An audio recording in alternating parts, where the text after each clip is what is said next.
հիշողություն։ Շատ վաղ ժամանակներում մարդիկ չունեն գլուխ, նրանք գրում էին տարբեր նյութերի վրա, քարերի, կավեսալիկների, բամբուկե տախտակների և մագաղաթների վրա։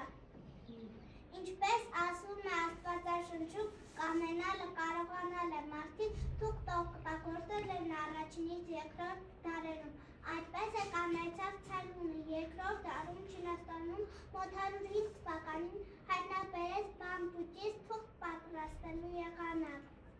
Մինչ այդ Չինաստանում գրում էին բամբուկե տախտակների վրա, որոնք շատ ծանր էին և անհարմար, երբեմն նաև գրում էին մետաքսի վրա, բայց այն շատ թանձր էր։ Արևմուտքում մինչև թղթի հայտնագործելը գրում էին մագաղաթի վրա պատրաստված ոչխարի և հոտի կաշվից, սակայն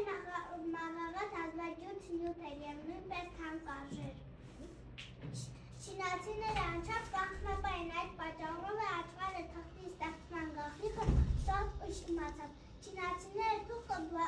պատրաստում էին բամբուկի մանրաթելերից, նրանք բամբուկի բարակ և ճկուն ցողունը մաքրում էին կտրատում և եղջին։ Այդ եփած զանգվածի վրա ավելացնում էին ջուր և սոսից։ Եփած բամբուկի շիլան դասավորում էին բարակ շերտերի և չորացնում արևի տակ։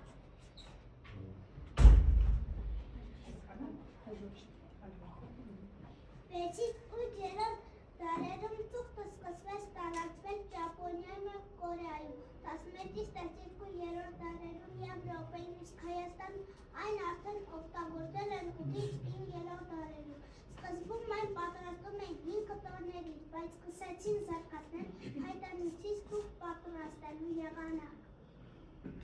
Թղթի վրա մեծացած ամենահին հայկական ձեռագիրը 10-րդ դարի է։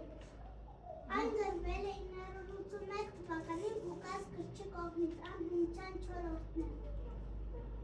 Մեր առօրյայում թուղթը դարձել է սովորական երևույթ և դժվար է պատկերացնել կյանքն առանց թղթի։ Մենք ամեն օր օգտագործում ենք այն։ Հայտնի է թղթի 600 տեսակ՝ տպագրական, հիջիենիկ, կպչուն, տեխնիկական և այլն։ 1 կիլոգրամ թուղթ ստանալու համար անհրաժեշտ է մոտ 324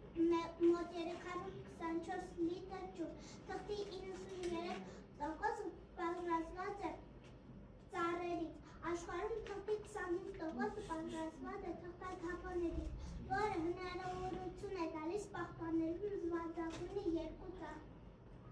1 տոննա թուղթ ստանալու համար անհրաժեշտ է 12-ից 24 ծառ, իսկ 1 ծառը արտանետում է 3 հոգու շնչելու համար անհրաժեշտ թթվածին։